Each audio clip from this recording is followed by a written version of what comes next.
Milton, Alamo, Hornville. And when we say monitoring debris collection, these folks won't actually be going behind a cleanup crew determining if they did a good job or not. It's more clerical as far as making sure the I's are dotted and T's are crossed for reimbursement, hopefully from FEMA. Is that correct? You know, I come up here and ask questions because I don't know the answers. If I didn't know if I knew the answers, I wouldn't have to come up here. Y'all can sit up here and ignore me if y'all want, but the public is watching. The public is catching on. This is sad. Y'all represent us. Answer some of my questions. This is disgraceful. Now, if that is true, it sounds a lot like the other contractors coming behind it when we got, well, what is it, Benura? What's the first name? Can you remember it? A little harder to say. They do the same thing. They're going to monitor debris.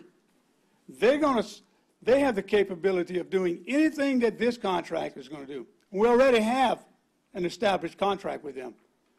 It sounds like we're overlapping here. Thank you. Thank you. And I don't know, you know, things are expensive, but we're going to spend $139,500 for backup generator for one room. And the second part of this, when we say non-federal share, that's $45,750. We all know what that is. It's, once again, taxpayer money. We're coming to a point, been here for a while in this country, but we're coming to a point in this parish, someone better start making some priorities, because we will not be able to keep spending money the way we are and accomplish what our main goal should be. And you all heard me say what that was. That's flood and hurricane protection.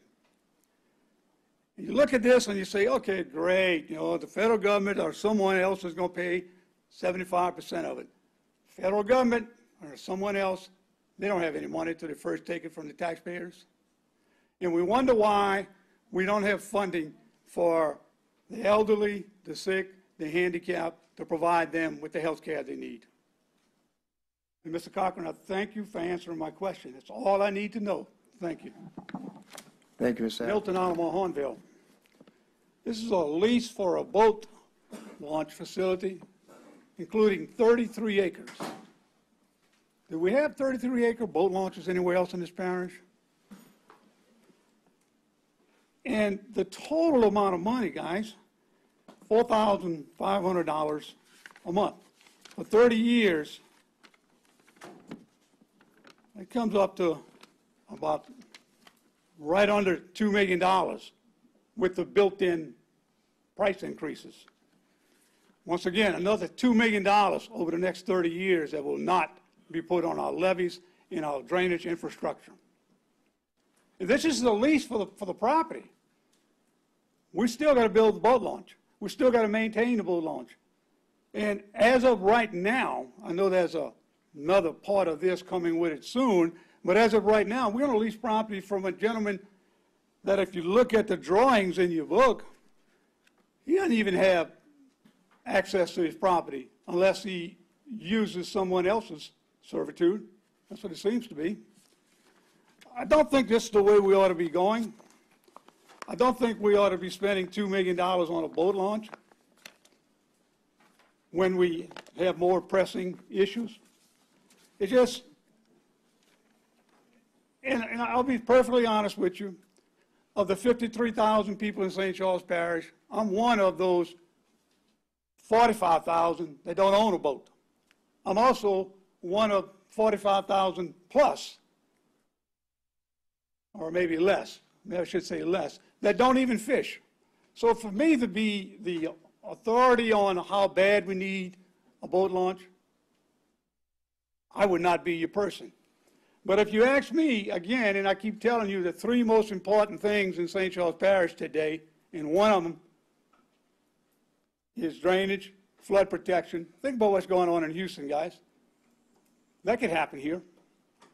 And we're willing to spend, this governing body is willing to spend $2 million over the next 30 years. 30 years, that's even longer than what the 20-year millage is for funding our levies. This makes no sense. This is a bad deal. To get to the property y'all looking to lease, we got to go through Jefferson Parish. Please don't do this. If we got this kind of extra money sitting around in general funds or wherever, put it where it needs to be, and that's infrastructure for drainage and flood control. This is a bad deal. Thank you. Thank you, Mr. Allen. Milton, Alamo, Hornville. And just like you all got, this is a very interesting little map. Of course, this is a done deal, because if we don't do this, we have no way to get to this outrageously priced lease we entered into. If you look at the lease, the property on the lease that we're going through on this property, on this servitude, half of it is a servitude belonging to the levy board. We don't know what we can do with it yet. This is sad what happened this last ordinance, really is. But let's get back to that. This road that the Coolies are wanting to, for lack of a better word, give to the parish. It's not a hard surface road, I don't think. I think it's a road that's going to need some maintenance, going to need some repairs. And the most glaring part about it, it's not even in St. Charles Parish. The tax-paying citizens of St. Charles Parish is going to be asked to maintain a road in somebody else's parish. That should be troublesome. Maybe Jefferson Parish ought to buy that road and take care of it. It's going to be in their parish. And it's good to know that and I'm sorry they all left, it's good to know that all these gentlemen that want this boat launch, and I said before and I'll say it again, I have no idea what's the need for a boat launch, because I don't fish, I don't own a boat. But it's good to know that they're all willing to step up to the plate and help pay for it. So maybe Ducks Unlimited could pay 1 month's lease, and the CCA can pay 1 month's lease. That's what they're saying they want to do. They want to economically develop it so we can justify entering into an agreement to take over this little strip of land to get to our lease. I really hope that the Corps or someone with the federal government steps up here and says, you know, you can't get a permit to put all this stuff here. You're going to have excessive traffic going over a bridge that's built for the levee. And we're to the point in this parish, and it's sad that not many people in this parish pay attention, but there are a few people that watch this council meeting, and I'm going to ask those that watch the council meetings to tell their neighbors that while we're getting ready to decide to take on this donation of a piece of road so we can get to the outrageous lease that we just entered into, this governing body of St. Charles Parish tonight has said, we're all for flood protection, and we're all for drainage infrastructure, but just not so much. $2 million plus that could be going to our levees and infrastructure, which we're not doing now, needs to be spent. So I hope that this previous ordinance fails. Now, you have no choice but to vote this one. This is sad. The governing body of St. Charles Parish has once again let down the citizens of St. Charles Parish. Thank you. Okay, thank you, Mr. Allen.